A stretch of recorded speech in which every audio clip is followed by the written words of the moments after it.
தேவனே, இன்று என்னை உருமாற்றும். மே மாதம் 6ஆம் தேதி. பாருங்கள், கவனியுங்கள். மற்ற பொருட்களில் இருந்து கண்களை எடுத்து தனிப்பட்ட முறையில் பிரத்யோகமாக ஒரு காரியத்தை மட்டும் காணுதலை நோக்குதல் என்கிறோம். இன்னும் கவனம் செலுத்தி ஏதோ ஒன்றை அறிந்து கொள்வதற்காக கூர்ந்து நோக்குதல் கவனித்தல் ஆகும். ஆகாயத்து பறவைகளை நாம் கவனிக்க வேண்டும் என்று இயேசு விரும்புகிறார். அவை விதைப்பதும் இல்லை, அறுவடை செய்வதும் இல்லை, களஞ்சியத்தில் சேர்த்து வைப்பதும் இல்லை. என்ன கவலையற்ற வாழ்க்கை! நம் பரலோக தகப்பன் அவைகளுக்கு உணவு கொடுக்கிறார். அவைகள் போஷிக்கப்படுகின்றன.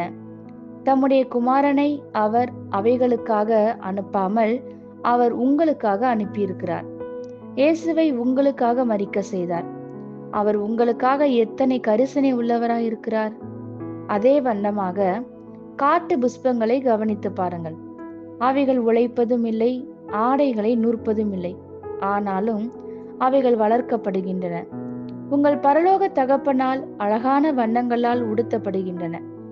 ஆகாயத்து பறவைகளை விட நீங்கள் மதிப்பு மிக்கவர்கள். ஏனென்றால் அவைகள் சிருஷ்டிக்கப்பட்டுதான் இருக்கின்றன. ஆனால் நீங்களோ அவருடைய சொந்த குமாரனுடைய இரத்தத்தினால் மீட்கப்பட்டிருக்கிறீர்கள். ஒரே ஒரு நாள் வாழப்போகிற புல்லுக்கு அவர் சிறப்பான வண்ணங்களால் உடுத்துவித்து அழகுபடுத்துவார் என்றால், அவரோடு நித்திய காலம் இருக்க வேண்டும் என்பதற்காக கிரயம் செலுத்தி வாங்கியிருக்கும் உங்கள் ஆத்துமாவிற்கு எவ்வளவு அதிகமாய் அவர் செய்வார்! நம்மை நாமே சிருஷ்டிக்கவில்லையே, பின் ஏன் நம்மை போஷிப்பதையும் உடுப்பதை பற்றியும் கவலைப்பட வேண்டும்?